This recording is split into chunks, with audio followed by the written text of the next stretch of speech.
Meenu was upset. She pouted and sulked and would not talk to Ajji. But how can any child be angry with Ajji for very long?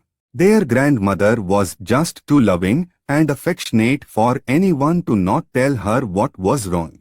Ajji, it's been 3 days, and you have not told a story about a king yet. Meenu grumbled. Ajji nodded. It's true, Meenu. That was my fault. I should have told you a story about a king right away. And I want a good, nice king, who does good, nice things for his people, not horrible things like punishing them and jailing them. Meenu sat straight and demanded. All right, dear. Here's a king just as you wanted. And Ajji began her story. King Amrit loved his people and looked after the affairs of his kingdom well. His minister, Chandan, was a wise man who helped the king in his work tirelessly. One day, King Amrit and Chandan were taking a walk on the terrace of the palace. The terrace offered beautiful views of the surroundings, and they could see far into the distance. They spotted the weekly market from up there, with people in colorful clothes buying and selling all kinds of things. There was plenty to buy, and people had money to buy too. There were no poor people to be seen anywhere. The king watched with a smile on his face. He was delighted to see the prosperity of his kingdom. Like any good ruler, he was happy when his people were happy. He turned to Chandan and said, "See how contented my people are. But I want to check this firsthand by talking to them. Tomorrow summon people from all walks of life to the court, and I will ask them myself how they are doing." Chandan was used to the king's strange requests, so he nodded and went off to carry out this order. The next day, the king arrived in court humming a happy tune to himself. Seeing all the people gathered there waiting for him, he was even more pleased. He cleared his throat and said in a loud voice, "I have called you here to ask you a very important question. As your king, I need to know if all of you are content. Do you have enough for your needs? Do you know anyone who is not happy about anything?" The citizens looked at each other, thought for a while, and slowly one by one they came forward to answer. One after the other they all said how happy they were. Their kitchens had enough food, their trades and businesses were doing well, the king had made them feel safe. The farmers had grown good crops, and the rivers and ponds were full of fish. What more could they ask for?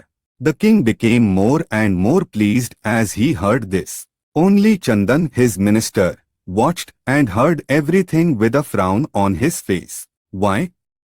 What was wrong? Soon he walked up to the king and whispered something in his ear. King Amrit's eyebrows rose up in astonishment. Surely Chandan could not be serious. But he looked at the minister's face and found no trace of this being a joke. He turned back to the court and made a most unusual announcement. "I am delighted that all of you have said you are happy. But I want to test this. Tomorrow I want all the happy people of this kingdom to come and meet me in the royal gardens. But I have a condition. All of you will have to enter the garden from the main gate, walk across, and meet me by the gate at the rear of the garden. I will wait for you there. When you enter the garden you will be given a sack each, and you can pick whatever fruits or flowers your heart desires." An excited buzz broke out among the crowd. It sounded like a lot of fun. No one was usually allowed to enter the king's special garden. He had planted trees from all over the world in that garden, and it was said to be filled with all kinds of beautiful and strange plants. Right on time the next day, everyone gathered at the gate of the garden. At the time the king had told them, the guards opened the gates and handed out the sacks. Men, women and children started roaming around the beautiful garden. They spotted juicy apples and plump mangoes hanging from trees. They picked these till they saw ripe pomegranates bursting with juice, grapes and colorful flowers no one had seen before. People went about picking whatever they wished for and filling their sacks with them. But as they walked further into the garden, it became wilder, more like a forest, and there they saw trees laden with apples of gold, mangoes of silver, and flowers studded with gems and jewels. Everyone emptied their sacks of the fruits they had collected earlier and started madly filling them up with these precious fruits and flowers. They all forgot that they had said they had more than enough for their needs at home. Greed took over their minds, and all they could think about was adding more and more valuables to their sacks. The fruits which they had picked earlier and had tasted to be as sweet as nectar now lay in heaps around the garden, forgotten and left to rot. Then, with their sacks filled right to the top, the citizens made their way to the rear gate of the garden where the king was waiting. But what was this? To their astonishment, they found a raging stream stopping their way. Water gushed down from behind some rocks and rushed over pebbles and big boulders through the garden. The stream was narrow, but the current was strong. There were no boats to take the people across. Clearly, the only way was to swim. But how could they swim with such heavy sacks filled with gold and silver fruits? The people stood by the stream for a long time scratching their heads. Then one young man did what they all knew needed to be done. He simply abandoned his sack by the stream, waded into the water, then swam across to the other side. Slowly the others, too, followed suit. Sadly, some wailing in distress, they left their sacks filled with what they had thought was the riches of a lifetime and dived into the stream. Then they walked up to their king, wet, unhappy and angry. King Amrit and Chandan watched them trudge up in their soaking clothes. Chandan had a small smile on his lips, while the king looked sad. When they had assembled in front of him, he said, "When I asked you yesterday if you were happy with your lives, all of you said you were contented and did not need anything more. Yet today I can see the sadness in your faces when you had to leave behind the riches you had gathered in my garden. If you were really happy with your lives, why did you gather the jewel fruits, and why are you so sad now?" Everyone looked down, ashamed at their behavior. Only the young man who was the first to cross the stream after leaving his sack behind seemed to be unconcerned. Chandan spotted his cheerful face in the crowd and beckoned him forward. Then he asked, "Tell me, are you not sad you had to leave behind so much of wealth that suddenly came your way?" The man said, "I didn't pick the jeweled fruits and flowers.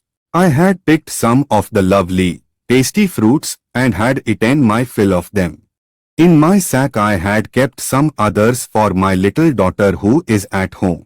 I had thought she would enjoy these tasty apples and mangoes. But when I saw there was no other way to go across the stream, I did not think twice about leaving my sack by the river. My little girl can get tasty fruits from some other garden too.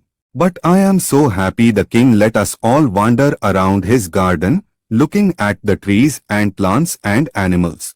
He is a great king for having created this place of beauty, and it was a pleasure walking around there." Finally a smile appeared on King Amrit's face. Chandan turned to him and said, "Your Majesty, I hope you now realize that people's contentment does not end with having enough food or money. They also need to be truly happy inside. Only then will they not be swayed when they gain or lose wealth. That is a lesson that everyone, whether a king or a commoner, needs to remember." The king nodded, as did his subjects. This was a lesson they would not forget in a hurry. "Did you like the story, Meenu?" Raghu asked. "Oh yes," Meenu nodded. "But I liked the minister more than the king." "That's true," Meenu Ajji agreed. "Kings did need intelligent ministers to show them the right path sometimes. Remember Akbar had Birbal and Krishnadev Rai had Tenali Rama. Why just kings? We all need someone to tell us if what we are doing is wrong." It could be our parents, grandparents, teachers, or even our best friend. The important thing is to listen to them and change our ways when needed.